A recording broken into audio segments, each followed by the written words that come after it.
اگر کوئی یہ سوچے میرے جیسا کوئی نہ کھائے، نہ میرے جیسا کوئی پہنے، نہ میرے جیسا کوئی پیے، ایسی سوچ اگر کسی کی ہے تو کیا یہ ممکن کب ہے؟ سوچے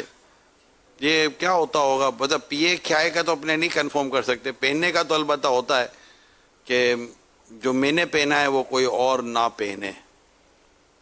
یہ تو مقابلہ باقاعدہ دعوت مبالغہ ہے کہ بہترین پہنوں گا،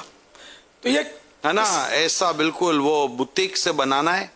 اور بوتیک والے کو کہنا ہے کہ جو سوٹ کسی نے بھی نہیں پہنا وہ مجھے بنا کر دو، اور بعد میں بنا کر بھی نہیں دینا پھر اس کو، یعنی کہ وہ یہ اس طرح کی چیزیں دنیا میں بھی بنتی ہیں۔ بوتیک کیا ہوتا ہے؟ بوتیک یہ کپڑے ڈیزائنر ہوتے ہیں جو کپڑے بن، جیسے اپنے یہ مطلب یہ سمجھو کہ جدید ٹیلر ہے، ناراض نہ ہو جائے تو ہے، اب کیا کر سکتے ہیں، یہ کپڑے سیتے لیکن ڈیزائنر ہوتے ہیں، تو یہ چلا ہے۔ جیسے ہال کو بینکیوٹ نا، ہال کو جیسے بینکیوٹ کہتے ہیں اے سی والے ہالوں کو، تو الگ الگ اصطلاحیں جو چل رہی ہیں، تو یہ ہے واپا کہ میں نے جو پہنا ہے وہ نہ پہنے۔ دعوتوں میں بھی ایسی چیزیں ہیں کہ جیسا ہم نے اس بار سجاوٹ کی کوئی اور ایسی سجاوٹ نہ کرے۔ البتہ ایک پرسنل آدمی ہے، پرسنل ذات ہے، وہ یہ سوچتا ہے، اگر سوچتا ہے کہ جیسا میں کر رہا ہوں ایسا کوئی بھی نہ کرے، میں اپنی چیزوں میں منفرد نظر آؤں، تو یہ سوچنا کہتے ہیں کیا جائز ہے؟ جائز ناجائز کی بات تو یہاں کیسے کی جائے؟ مطلب وہ یہ کہ گزارے کہ آدمی سوچے کہ میرا کفن ایسا ہو کہ اس میں بس آگ نہ چھوئے مجھے، سانپ بچھو مجھے نہ کاٹ سکے، ایسا اللہ کی رحمت والا کفن ہو کہ بس میں اپنی قبر میں سکون سے سو جاؤں جس طرح دلہن سوتی ہے۔ یہ مطلب لباسوں کی ریس جو ہے نا، پھر یہ ضروری نہیں ہے دوسرا اس سے بہتر لباس آتا ہے، لا سکے گا اور آپ کی خامخواہ نہ کٹ جائے گی، آپ بولیں گے میں سب سے اچھا، وہ آپ سے اچھا پہن کے آگے کھڑا ہو گیا، کیا کر لو گے؟ ایک ہی بدک تو نہیں ہوتا نا، کئی بدک ہوتے ہوں گے، مقابلے ہیں، آپ نے صحیح کہا ہے، وہ دوسرا اس سے بہتر آ جاتا ہے، ہاں بالکل۔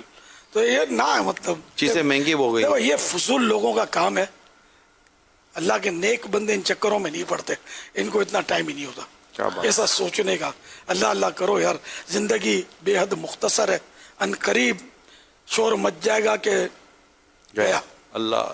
یہ بس ایمان ساتھ جائے، آمین، ایمان کا لباس مل آمین، جائے آمین، آمین اللہم اور سلامت رہے۔ آمین۔ ایمان کا لباس یوں الحمدللہ ہے ہمارے پاس، الحمدللہ، بس یہ سلامت رہے، ہم سے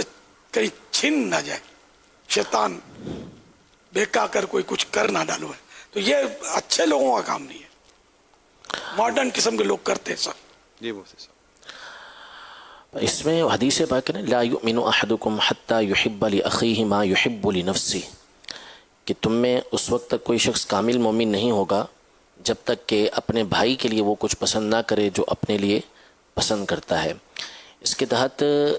حافظ ابن رجب حنبلی رحمۃ اللہ علیہ نے جامع العلوم والحکم میں یہ لکھا ہے کہ اسلاف کا، یعنی انہوں نے اقوال لکھے کہ اسلاف اس بات کو پسند نہیں کرتے تھے کہ ان کے جوتے کسی اور سے اچھے ہوں، یعنی وہ یہ چاہتے تھے کہ ہمارے پاس جیسی چیز ہو ویسے ہی ہمارے بھائی کے پاس ہونی چاہیے، تاکہ وہ وہی صورتحال کے کامل ایمان اس کے ذریعے سے ہمیں حاصل ہو، یعنی اس سے کچھ کم ہو، اپنا جو بھائی نے عمدہ پہنا ہے ہم اس سے زیادہ عمدہ نہ پہنے، یا تو اس کے جیسا یا اس سے کچھ نیچا۔ اب اس سے تو یہ جو ہم جو ڈسکس کر رہے ہیں یہ تو ایک معاشرے کو خوبصورت بنانے کے متعلق ہے نا، کہ مطلب اگر ہر کوئی اس طرح کا ذہن رکھے تو یہ جو چیزیں مہنگی ہو جاتی ہیں، کمپٹیشن شروع ہو جاتا ہے۔